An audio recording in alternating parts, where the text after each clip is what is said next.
Премиере, се сретнавте со еврокомесарот Хан. Северна Македонија нема проблем со Европската комисија, туку со одредени земји членки на Унијата. Ако сега би требале да носите проценка, врз основа на контактите што ги имате и што ги имавте со Меркел и со Макрон, тогаш која би била вашата оценка? Колку се реални шансите во јуни земјата да добие датум за старт на преговори? Значи, заради нас, нашите перформанси, договорот од Преспа плюс реформите, имаме позитивен амбиент. За жал, констелациите не се добри и затоа е отворена оваа дебата. Констелациите која мислам на Албанија, Косово, Србија, прашањето и слично. Но верувам дека нема да се дозволи во ниеден момент да после 14 години кандидат и од 2009 позитивна препорака, повторно бидеме одложени, заради тоа што дефинитивно ова не е во полза ниту на Европската Унија, ниту во принципите на Европската Унија. Договореното, ако ние испорачаме, тие да испорачат било за која земја, тоа важи секако и за нас. Така да верувам дека тој период кој што го прави специфичен, на тоа се европските избори, завршуваат на 26. Извештајот се објавува на 29. Бундестагот има 3 до 6 само период на дискусија за усвојување на извештајот од Европската Унија, а вториот сесија има крајот на јуни. Целото ова го прави летото за одлука, затоа и го потребуваме след летото јуни или јули да се донесе ваквата одлука. Јас сум оптимист. Секако треба да им се остави простор на европските лидери, заради тоа што менеджментот со целиот Западен Балкан и останатите проблеми како што е косовското прашање, Босна и Херцеговина, но и актуелните состојби во Албанија, што се случуваат, ќе биде потребно од наша страна разбирање да го изменаџира целиот процес во полза на сите, но секако со потврда на она што ни е заслужено. Така да нема ниту председател, ниту канцелар, ниту премиер кој што нашите перформанси ги става како причина, тоа е се окей. Генерално, само заради констелацијата со сите други, ќе се знае точно кога ќе биде одлуката. Ова година ние ќе добиеме позитивна одлука, односно одлука за отпочнување на преговорите, која што јас верувам дека ќе биде јуни или јули. Значи, јули е реална опција. Чиј став во овој момент е понеизвесен? Дали на традиционално воздржаната Франција или пак на Германија, која што очигледно калкулира со прашањето за Албанија и влијанието на Албанија како држава врз диалогот меѓу Белград и Приштина? Тука е таа калкулација, заради тоа што гледате какви пораки се испраќаат од нашата пријателска соседна Албанија, која што дефинитивно се делумно според моите анализи во рамките на берлинскиот процес, но вордингот кој што се употребува на некој начин е заканувачки према Европа, што според мене, како земја пријател, не би се согласил, заради тоа што нашата иднина е во Европската Унија и било какви други калкулации не би дале резултат. Кога зборуваме дека можноста сите албанци да добијат можност за вработување, треба да се каже дека тоа важи за сите граѓани од Западен Балкан, заради берлинската агенда на мобилност на работната сила. Тоа значи и за македонците, и за србите, и за турците, за сите во Албанија, но и за албанците во Македонија, и за србите во Северна Македонија и така натаму и така натаму. Но генерално целиот овој процес јас имам разбирање и сакам и од наша полза е да се реши прашањето Косово-Србија, заради тоа што секако едно прашање помалку е во целиот Балкан, кое што има директен импакт и врз нашата иднина. Ако се реши апсолутно позитивен импакт, ако останува нерешено, ве гледате како влијае дури на ваквите крупни одлуки кои што се решаваат. Секако, ние сакаме да одиме двете земји понатаму. Стартувавме заедно, околностите се различни, за жал на Албанија во моментот, но јас знам дека нашата земја нема да добие пречка заради било која друга причина, а не е од дома. Манифестират увереност, а што ако ниту јуни, ниту јули нема одлука за Македонија?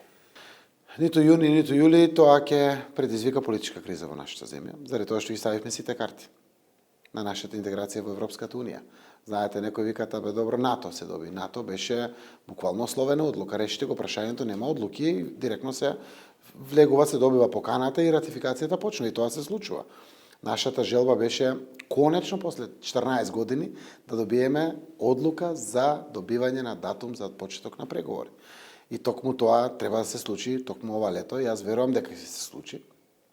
Можно да предизвика политичка криза, зошто? Заради тоа што такви се очекувањата на нашите граѓани. Кога се такви очекувањата на нашите граѓани, тоа не се испорача, тогаш тоа би било проблематично во самата наша земја. Некои викат ништо не менува 2-3 месеци. може би не менуват, но имајќи во предвид дека доаѓа нова Европска комисија, никој не ги знае констелациите во парламентот европски кои што ќе се случат, ние не би сакале таков ризик да преземеме. Ние апсолутно заслужуваме, сме директни во разговорите и со претседателот Макрон и со канцеларката Меркел, многу пријатели се уклучени од Могерини, комесарот Хан, но и претседателот Штајнмајер и сите други, буквално пријатели на нашата земја се вклучени за сите овие процеси да се завршат успешно и јас верувам. На некој пат мојата верба и оптимизам е на чувство, но верувам дека тоа ќе се случи. Прво, како ќе го мотивират претседателот Вучич и претседателот Тачи, ако не дадат ништо према Македонија. Така да тие нема да имат доволна мотивација да продолжат диалогот, да наоѓаат решение. Каква порака ќе испратат кон другите земји, кога единствено нашата земја е мирна, има политички диалог, нема протести, реформите се завршуваат навремено, се движи земјата напред, економските параметри се одлични, блесками сите не употребаат од почеток до крај во своите дискусии преспански договор, европски манири, европско однесување, комплетно. И пораката мора да биде исклучително потврдувачка од страна на Европската комисија и на земјите членки на Европската унија, заради тоа што само така е нормално. Сето друго би предизвикало и проблеми дури и за Европската унија, не само на Западен Балкан. Поминаа 2 недели од завршувањето на изборите, 4 недели, ако не грешам, од вашата најава за смени и во владата, но и на други функционери од сите ешелони на власт. Се уште нема конкретни мерки, освен една оставка. Зошто толку тактизирате? Кога веќе конкретно нешто ќе преземете на ОАП? Јас и најавив веднаш после инаугурацијата, кога се врати во земјата, после мојот одмор, јасно, прецизно кажав и ќе повторам, почетокот на јуни ќе се случат промените. И апсолутно тоа го ветив пред граѓаните и не само што е ветување, 2 години пресеќе, треба да се случат одредени промени, заради тоа што промените се здрави, ќе испратат порака кон новите да не ги повторат слабостите на претходните, но и тие што ќе останат да знаат дека сите сме ние менливи. Граѓаните не носат, не бираат, не менат и тоа е така, и тоа е здраво. Апсолутно немам никаква дилема. Зошто јуни, а не мај? Заради тоа што знаете дека имаме натрешни преговори со опозицијата. Треба да изгласаме во парламентот 2 важни закони кои што не остануваат. Секако тие не се пречките кои што ги имаме за нашата европска интеграција, но се сериозни причини за дома. Тоа е законот за јавното обвинителство и законот за безбедносните и контраразузнавачките служби, кој што е денеска во парламентот стартува вториот закон, а првиот верувам дека до крајот на оваа недела можеме да изнајдеме решение и да го процесуираме ни самиот парламент, заради тоа што па и деновите се броени.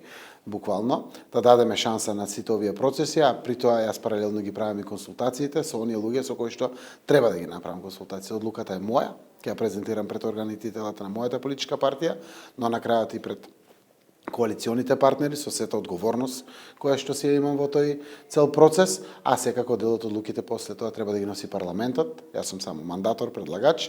Дел од одлуките за директорски места ќе носи владата, дел ќе носат управни и надзорни одбори за одредени раководни места, но дефинитивно промени ќе се случат во извршната власт.